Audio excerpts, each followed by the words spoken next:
divide 615 by 5 in long division method.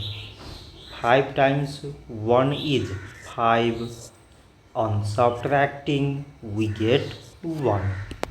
So again we put down this 1 and it is 11.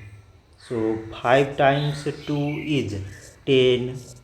On subtracting we get 1.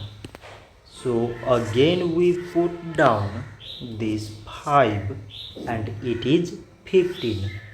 So 5 times 3 is 15. On subtracting we get 0.